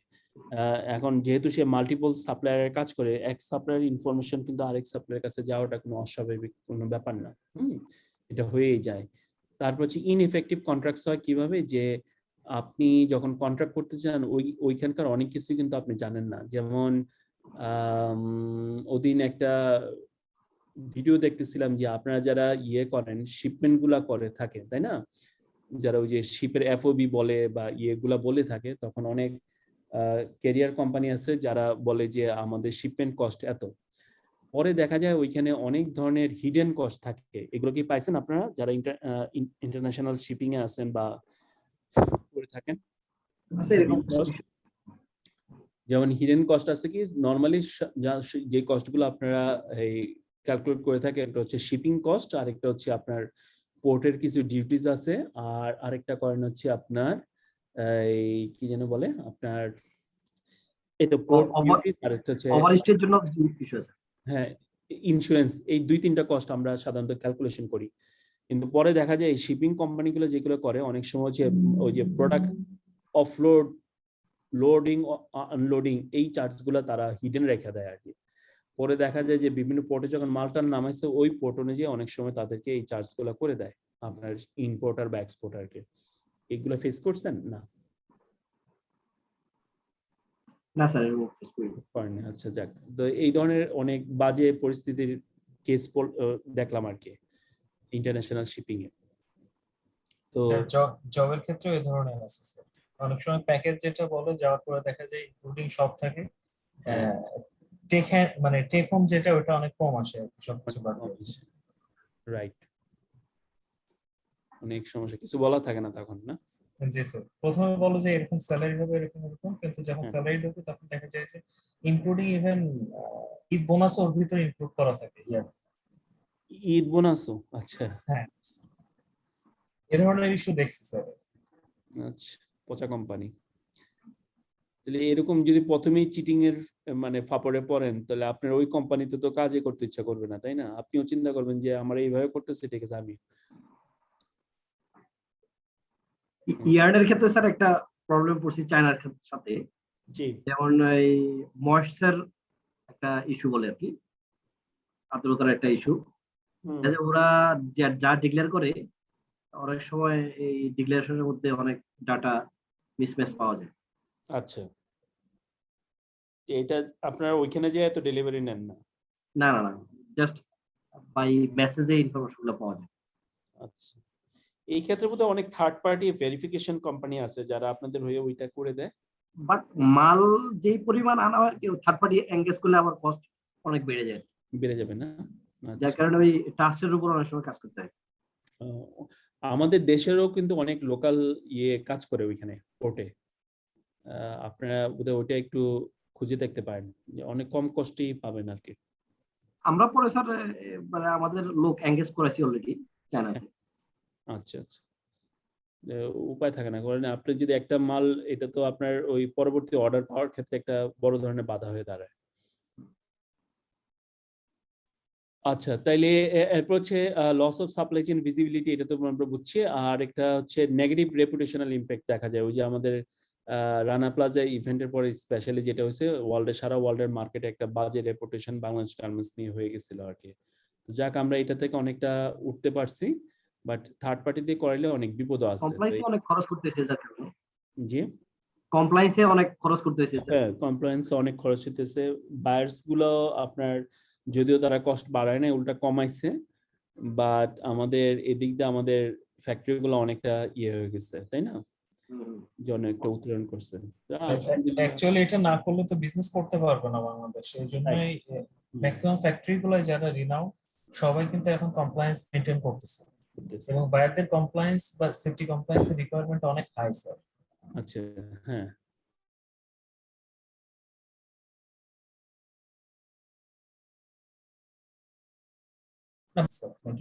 এখন অ্যাপারেলের তো ম্যাক্সিমাম ফ্যাক্টরি যে বড় বড় বায়ার নিয়ে কাজ করে সবাই কমপ্লায়েন্স সেফটি কমপ্লায়েন্স মেইনটেইন এখন করতেছে। কমপ্লায়েন্সের সাথে সেটা হচ্ছে গ্রিন ফ্যাক্টরি, মানে গ্রিন ফ্যাক্টরি কনসেপ্ট আলাদা। আগে যেটা ছিল সেটার পরে এখন হচ্ছে আমেরিকান একটা কোয়ালিশন আছে, ওয়ালমার্ট, তারপর ওরা মিলে করছে, যেটা হচ্ছে অ্যালায়েন্স। না স্যার, অ্যালায়েন্স অ্যাকর্ড এগুলো তো চলে গেছে। এখন নতুন আর একটা আসছে, হিগ ইন্ডেক্স নামে। এটা এসএসসি যেটা বলে সাস্টেনেবল অ্যাপারেল কোয়ালিশন, একটা গ্রুপ বড় বড় বায়াররা মিলে করছে। হিগ ইন্ডেক্সের মেইন কাজ হচ্ছে এরা 7টা ডিফারেন্ট মডিউল নিয়ে কাজ করে। এগুলো আর কি, এগুলো আস্তে আস্তে ইম্পোজ করতেছে বাংলাদেশে ফ্যাক্টরি গুলোর মধ্যে, মানে সারা ওয়ার্ল্ডে। এগুলো হচ্ছে এনভায়রনমেন্টাল মডিউল থাকে, সেখানে water uses, West water uses, এই জিনিসগুলো আর কি। তারপরে এনভায়রনমেন্ট বা পলিউশন যেগুলো, এরকম প্রত্যেকটারই আলাদা আলাদা ইন্ডেক্স আছে যেগুলো দিয়ে আর কি চেক পয়েন্ট আছে। আচ্ছা, এটা থার্ড পার্টিতে ভেরিফিকেশন করাতে হয়। আস্তে আস্তে এগুলো ফ্যাক্টরির ভিতরে ইম্পোজ হচ্ছে। আচ্ছা, খুবই ভালো। যত আগামী আমাদের ফ্যাক্টরি গুলো অত বাড়বে, তাই তো? জি স্যার। আচ্ছা, আমরা আমরা অন্যান্য দেশের মার্কেট গুলা কি ধরতে পারি না? যেমন চাইনিজ কিছু মার্কেট আছে, লো এন্ড এর মার্কেট। হ্যাঁ, আমি যখন ছিলাম তখন শুনতাম যে বাংলাদেশ থেকে অনেক কাপড় এই লো এন্ড এর মার্কেটটা ধরার জন্য আসতো, কিছু কিছু ইম্পোর্ট হতো চায়না, বাংলাদেশের গার্মেন্টস। আমরা স্যার একটা যেমন একটা এক্সাম্পল বলতেছি, আমাদের কোম্পানি থেকে প্রায় 15 লক্ষ মাল শিপমেন্ট করা হয়েছে। জি। ওখানে দেখা গেছে যে দিন শেষে চাইনিজরা এত চালু যে 5,000 10,000 মালের মধ্যে ক্লেম ধরাই দিছে। ও আচ্ছা। তো যার কারণে প্রফিটের অংশটা ওই ক্লেম সেটেল করতে করতে চলে গেছে। এটা ওই দুষ্ট কিছু তো থাকবেই, কিন্তু আস্তে আস্তে যদি বড় একটা সাংঘাতিক চালু ইয়ে স্যার। ধরা যায়, হ্যাঁ, মানে আপনি কোনো ফর্মুলা দিয়ে তাদেরকে আটকাতে পারবেন, আটকাতে পারা যায় না। কারণ যার ওই কারণে ইউরোপিয়ানরা অনেকটা ভালো ভালো। সেদিক থেকে। চাইনিজদের মরালিটি নাই, কিন্তু এটা মাথায় রাখতে হবে যে চাইনিজ যারা হচ্ছে তারা হচ্ছে বিজনেস বুঝে টাকা আসলো কিনা। সেটাই। হ্যাঁ, আমি ওদের বাই মানে ইয়েতেই আমি ওদের সাথে মিশ্রিত, মরালিটি ওদের একটু কম। আচ্ছা, স্ট্র্যাটেজিক ফ্যাক্টর ইন সোর্সিং হচ্ছে আমরা দুইটা বিষয়ের মাথায় রেখে সাধারণত সোর্সিং গুলো করে থাকি। একটা হচ্ছে সাপোর্ট ফর বিজনেস স্ট্র্যাটেজি। এখন নানা ধরনের স্ট্র্যাটেজি হতে পারে। এই যে একটু বললাম যে আমি সোর্সিংটা এই জন্য করতেছি যে একটা রিলেশনশিপ বিল্ড আপ হবে। কখনো কখনো একটা দেশ আরেকটা দেশের সাথে সম্পর্ক করার জন্য সোর্সিং করে। ফর এক্সাম্পল, আপনি মাথায় রাখবেন হচ্ছে থাইল্যান্ডের একবার প্রধানমন্ত্রী বাংলাদেশে আসলো, এক বিমান ভর্তি আপনার লিচু নিয়ে আসছিল, মনে আছে কিনা? একটা বিমান পুরা কার্গো ভর্তি করে থাইল্যান্ডের একটা লিচু পাই না এখন বাজারে, অ্যাশ কালারের ছোলা, সেইটা তারা গিফট নিয়ে আসছিল পুরো এক বিমান ভর্তি। এরপর থেকে তো বাংলাদেশ ইম্পোর্ট করা শুরু করলো। তো এরকম অনেক সময় হচ্ছে বিজনেস রিলেশনশিপ তৈরি করা যায় একটা দেশের সাথে একটা দেশ, বা আপনি একটা কোম্পানি থেকে কোনো একটা কাজ শিখবেন বা তার মার্কেটের সম্বন্ধে জানবেন। অনেক সময় এইসব কারণে আমরা কি করে থাকি, আমরা এক্সপোর্ট ইম্পোর্ট করে থাকি। আমি ক্লাস করতেছি এইজন্য। ঠিক আছে। আচ্ছা, আরেকটা হচ্ছে ইমপ্রুভ ফার্ম ফোকাস। ফার্ম ফোকাসটা হচ্ছে যে আপনার যে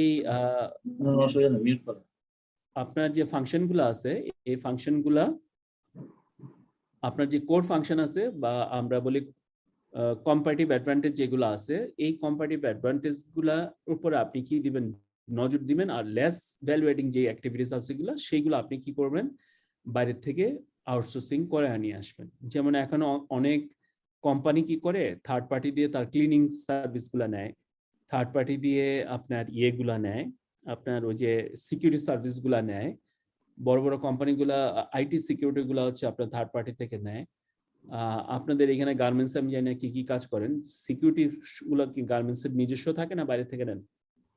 বাইরে ছিল, এখন ম্যাক্সিমাম নিজেদের নিয়ে আসেন। তো ওটা হয়তো ক্যালকুলেশন করে দেখছেন, হয়তো ভিতরে সুবিধা হয়।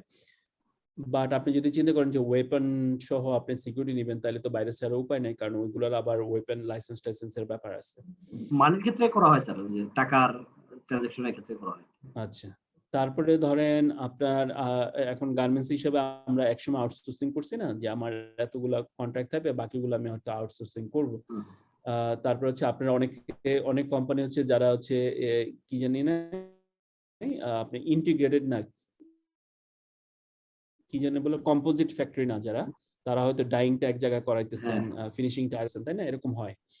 তো বা ইয়ার্নটা এক জায়গা থেকে করে নিয়ে আসতেছেন, এখানে আপনারা শুধু ওভেন বা নিটিংটা করেন, এরকম হয়। তো আপনি হয়তো দেখছেন যে ওই নিটিং আমার হয়তো এক্সপার্টিস নাই, নিটিংটা যদি ওর কাছ থেকে আনি সে কম খরচে করে দিতে পারবে, আমি আমার হচ্ছে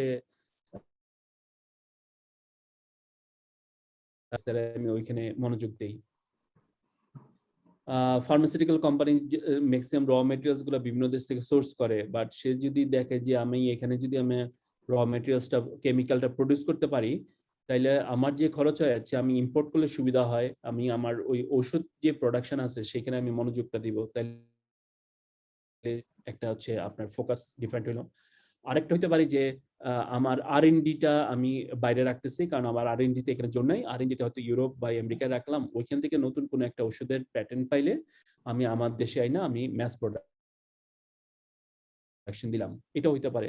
যেমন দাসকাসে আপনাদের উদাহরণ দিয়েছিলাম যে ডিটারজেন্ট পাউডার নিয়ে, আপনার পিএনজি এবং আপনার হচ্ছে এরিয়াল, তাই না? আর হচ্ছে টাইট ছিল কার, ইউনিলিভারের বোধহয়।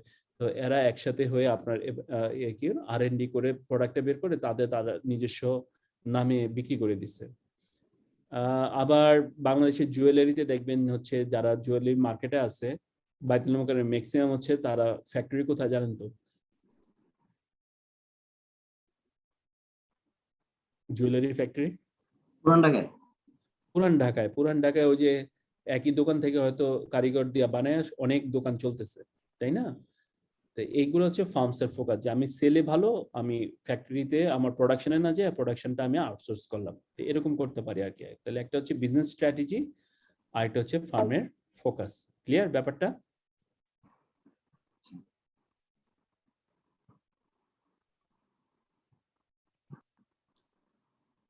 আচ্ছা, তারপর হচ্ছে কনসেপ্ট একটা আছে থার্ড পার্টি লজিস্টিক্স প্রোভাইডার। আমাদের দেশে তো ম্যাক্সিমাম থার্ড পার্টি না, নিজেরা ইউজ করি।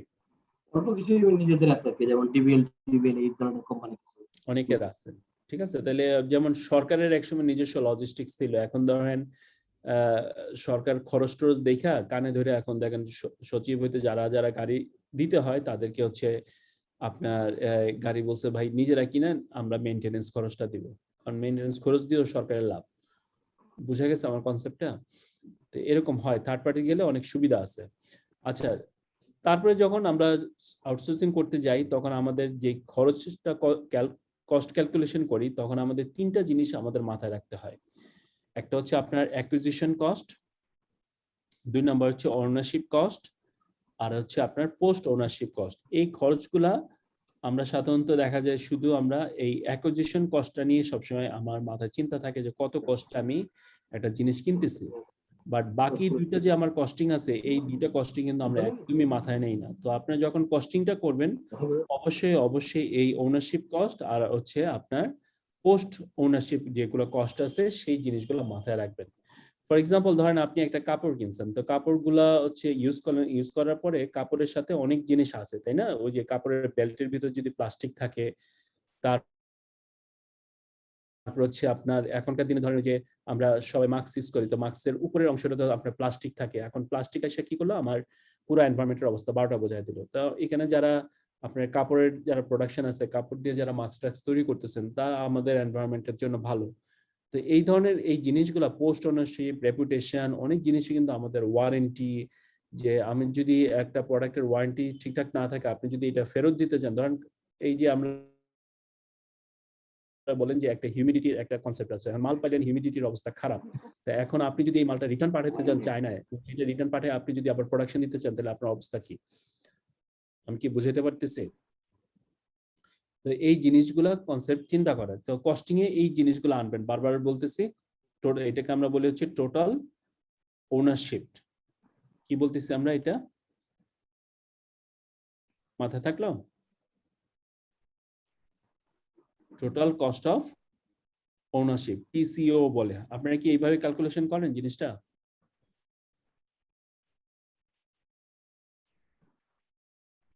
থার্ড পার্টির ক্যালকুলেশন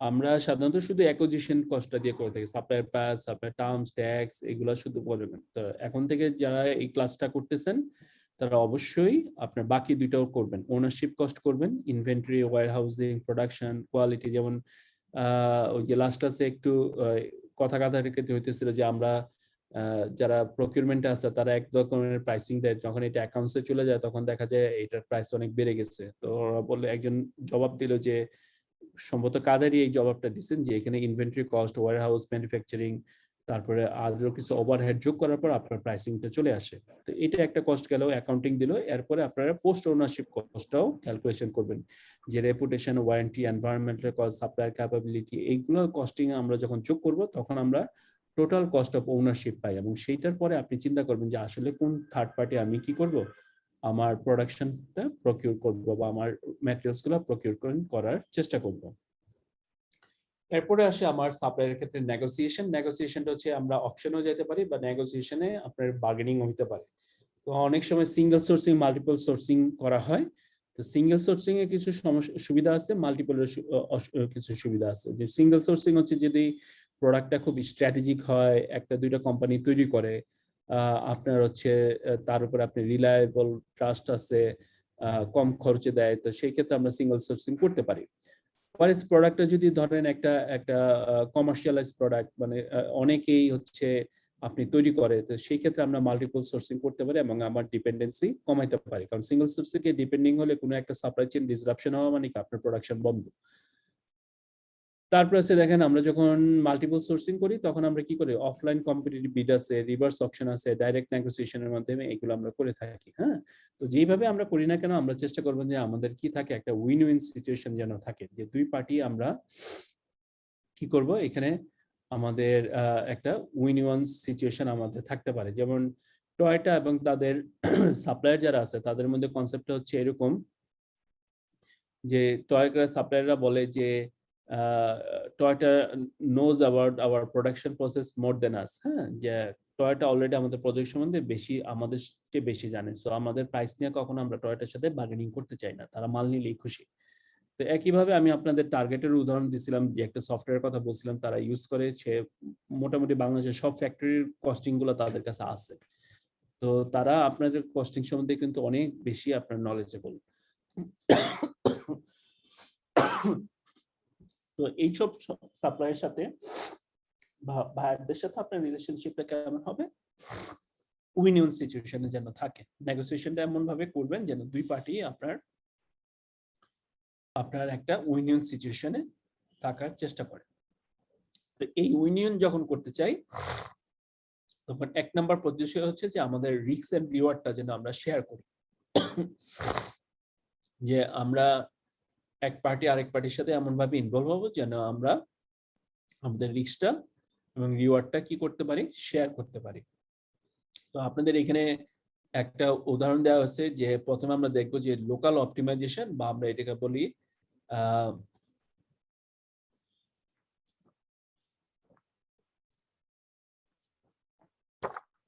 ডবল মার্জিনালাইজেশন। মনে আছে আপনাদের এই কনসেপ্টটা বলছিলাম আগে, ডবল মার্জিনালাইজেশন।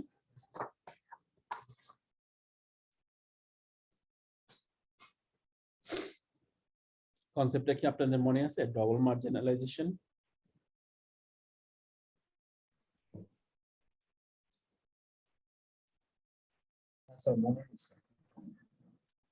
আচ্ছা, ডবল মার্জিনালাইজেশন বা লোকাল অপটিমাইজেশন মানে কি, যে আপনার সাপ্লাই চেইনে যারা পার্টি ইনভলভ আছে সেই পার্টিরা শুধু তার এন্ডের প্রফিটের নিয়ে চিন্তা করে, সে অন্য এন্ডে কি আছে সেই জিনিসটা নিয়ে কখনো চিন্তা করে না। তো যখন ডবল মার্জিনালাইজেশন হয় তখন টোটাল সাপ্লাই চেইনের প্রফিটটা কিন্তু কমে যায়। যদি রিস্ক এন্ড রিওয়ার্ড শেয়ার না করেন আপনি সাপ্লাই চেইনের সাথে, পার্টনারদের সাথে, তাহলে টোটাল সাপ্লাই চেইনের প্রফিট কমে, এবং একইভাবে আপনার যারা পার্টনার্স আছে তারাও আপনার সাফার করে। তো এই কনসেপ্টটাকে আমরা বলতেছি ডবল মার্জিনালাইজেশন, অর্থাৎ পার্টনাররা যে যার এন্ডে কি করবে তার প্রফিট নিয়ে চিন্তা করে। ক্লিয়ার?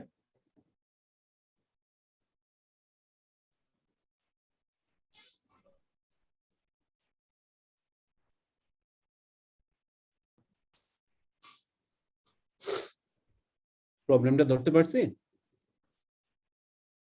ডবল মার্জিনালাইজেশন এটার ক্ষেত্রে কি মানে সাপ্লায়ার এন্ডে বা সবার সাথে হচ্ছে এটা শেয়ার করা,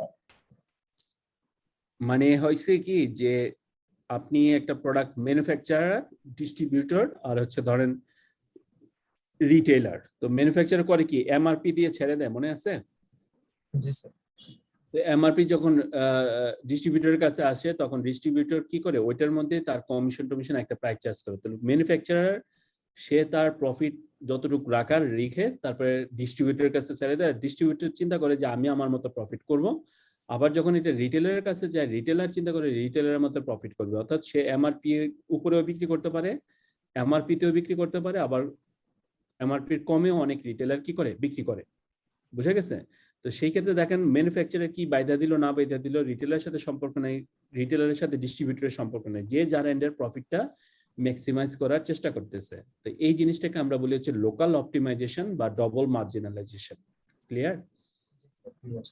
আচ্ছা, তো এইটারই একটা প্রবলেম দেখবো, যে এটার প্রবলেমটা কি। প্রবলেমটা দেখেন একটা দেয়া আছে যে কম্প্যাক্ট ডিস্ক সেল করে, ওই যে সিডি বলতাম না আগে এক সময়, তো সিডি বিক্রি করে। তো ম্যানুফ্যাকচারার এখানে একটা সিডি প্রোডাকশন কস্ট হচ্ছে আপনার $1, তার হোলসেল প্রাইস হচ্ছে $5 সে বিক্রি করে, আর রিটেলার এটা কাস্টমারের কাছে বিক্রি করে হচ্ছে $10।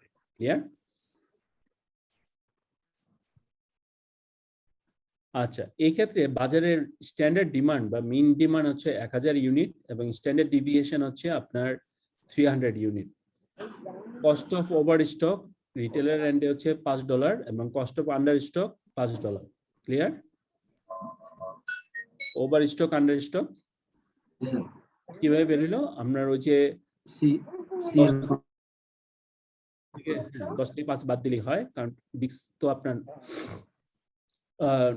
নষ্ট হয় না, এই জন্য আপনার $5 রয়ে গেল আর কি। তো সেই ক্ষেত্রে তার সার্ভিস লেভেল হচ্ছে 0.05। আমরা ফর্মুলাটা ইউজ করছি চ্যাপ্টার 13 এর। এখানে তার অর্ডার, টোটাল অর্ডার দিতে হয়, তাহলে কত ডিস্ক?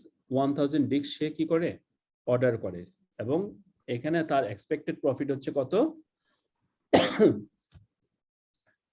3803 এবং ম্যানুফ্যাকচার এখান থেকে 3803 এবং ম্যানুফ্যাকচার এখান থেকে প্রফিট করে হচ্ছে 4000। তাহলে টোটাল সাপ্লাই চেইনের প্রফিট কত? $7803। ক্লিয়ার? ম্যানুফ্যাকচার 4, ওই যে 1000 ডিস্ক বিক্রি হয়েছে, $4 করে ম্যানুফ্যাকচারের প্রফিট, তাহলে সেক্ষেত্রে 4000 করলো। আর এক্সপেক্টেড প্রফিট ফর হচ্ছে আপনার রিটেলারের ওভার স্টক আন্ডার স্টক এই সবকিছু মিলে তার প্রফিট দ্বারা হচ্ছে 3803। তো ফর্মুলা আমরা কোথায় পাইছিলাম? 13 চ্যাপ্টারে পাইছিলাম, সেই ফর্মুলাটা আমরা এখানে ইউজ করতেছি। তাহলে আমার টোটাল সাপ্লাই চেইনের প্রফিট দাঁড়াচ্ছে হচ্ছে এই যে সিডির যে সাপ্লাই চেইনটা আছে সেই সাপ্লাই চেইনের প্রফিট হচ্ছে $7803।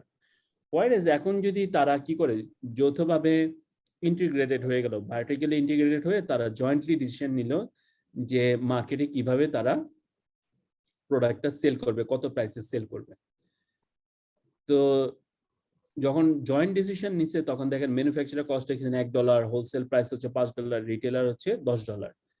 মিন হচ্ছে সে আগের মতো 1000 হচ্ছে তার ডিমান্ড, স্ট্যান্ডার্ড ডিভিয়েশন হচ্ছে 300।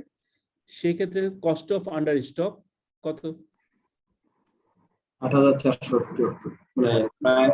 কস্ট অফ ওভার স্টক মানে আপনি সেই ক্ষেত্রে যদি বেশি হয়, কারণ ওই যে ম্যানুফ্যাকচার হোলসেলার যদিও প্রাইস আছে, বাট ওই ম্যানুফ্যাকচারার প্রাইস সেট করে দিচ্ছে। এখানে কে প্রাইস সেট করে নাই? রিটেলার কোনো প্রাইস সেট করে নাই। বুঝা গেছে আমার কথাটা?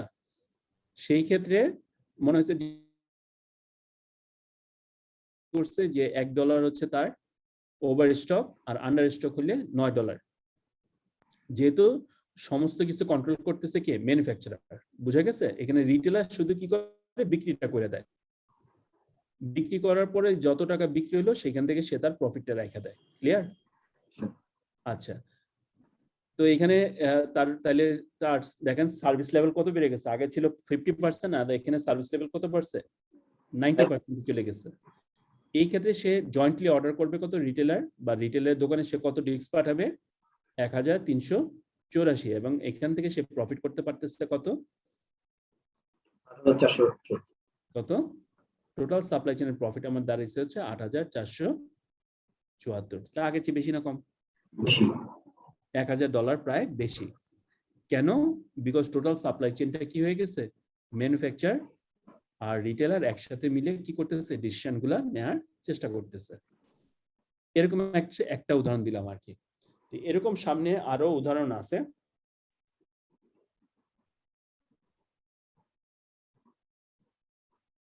এখন এই যে আমরা শেয়ারিং এর কথা বলতেছি, এখন অনেক এটা আমরা নেক্সট ক্লাসেই দেখবো, বা একটা ভূমিকা দিয়ে রাখি আর কি, যে এখন আপনার অনেক রিটেলার কি এটা মানবে যে ম্যানুফ্যাকচারার আমাকে ইয়ে করবে, সব ডিসিশন নিয়ে দিবে?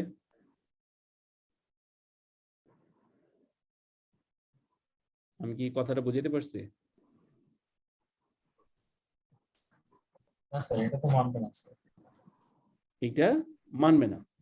তো এটা যদি না মানা হয় তাহলে আমরা যেন মানাইতে পারি এমন 3টে স্ট্র্যাটেজি আছে। আমরা যদি এই 3টে স্ট্র্যাটেজি ইউজ করি তাহলে রিটেলাররা মানতে বাধ্য।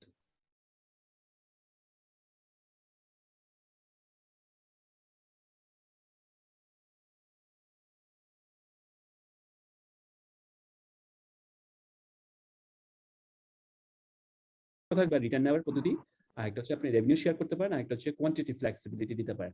এই 3টা যখন আপনি একটা মার্কেটে প্ল্যান দিয়ে দিবেন, সাথে সাথে দেখবেন যে আপনি যেটা চাচ্ছেন সেটাই রিটেলার করতে কি হচ্ছে? মোটিভেটেড হচ্ছে, বাধ্য আমরা মোটিভেটেড হচ্ছে। বুঝে গেছে কথা না? জি স্যার। তাহলে সাপ্লাই চেইনে লোকাল অপটিমাইজেশন ভালো না শেয়ারিং ভালো? শেয়ারিং করো শেয়ারিং ভালো। যদি শেয়ারিং না হয় তাহলে আমরা কিভাবে শেয়ারিং করতে পারি সেই স্ট্র্যাটেজি গুলো এখানে দেয়া আছে। ঠিক আছে, তাহলে আমরা নেক্সট ক্লাসে অর্থাৎ আগামী দিন আমরা এই স্ট্র্যাটেজি গুলো শেখার চেষ্টা করব। ক্লিয়ার? ঠিক আছে। আর সবাই তো পরীক্ষা দিচ্ছেন নাকি? ইনশাল্লাহ স্যার 25-26 তারিখে অ্যাটেন্ড করবো ইনশাল্লাহ। কত 25-26 তার মানে হচ্ছে শুক্র শনিবার। শুক্র শনিবারের মধ্যে পরীক্ষা দিয়ে ফেলবো ইনশাল্লাহ। আচ্ছা, আপনার ক্লাস তো কালকে শেষ হয়ে যাবে। আমার আরেকটা লাগতে পারে আর কি 17 চ্যাপ্টারের উপরে, কারণ আমার এই 15 একটু টাইম লাগতেছে। আপনারা পরীক্ষা দিয়ে দেন, সমস্যা নেই। 17 তো মানে ঠিক আছে। আইটির উপরে মনে আছে 17 নম্বর। জি 17 নম্বর চ্যাপ্টারটা তো আমরা আইটির উপরে, ইনফরমেশন টেকনোলজি। আইটি গ্রিন 16-17টা কিছু 16 কিছু আচ্ছা, রয়ে যাবে। আচ্ছা। 16তে কিছু প্রাইসিং এর ব্যাপার স্যাপার আছে, কারণ কালকে হয়তো 16টা আমি শেষ করতে পারবো না। 16 আর 17 আরেকটা ক্লাস লাগবে আর কি আগামী সপ্তাহে।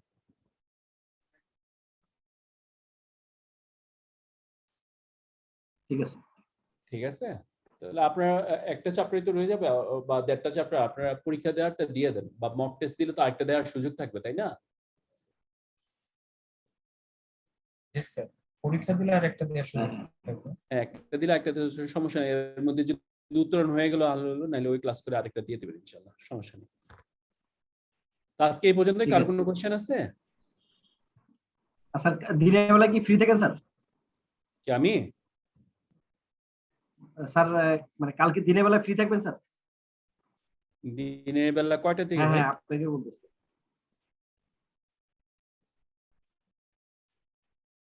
ফরিদ কি আমাকে বলতেছেন? মানে আপনি যে টাইমে ফ্রি থাকবেন স্যার, একটু জাস্ট একটা বিষয় পরামর্শ করবো তো আপনার সাথে, একটু ফোন করবো। আচ্ছা, ইয়ে দিয়েন 11টা-12টার দিকে দিয়েন, ঠিক আছে? হ্যাঁ স্যার, আপনাকে বলতেছি। আচ্ছা ঠিক আছে। তাহলে আল্লাহ হাফেজ, সবার সাথে ইনশাআল্লাহ আগামী দিন দেখা হচ্ছে। স্যার আল্লাহ হাফেজ। আসসালামু আলাইকুম। ওয়ালাইকুম আসসালাম।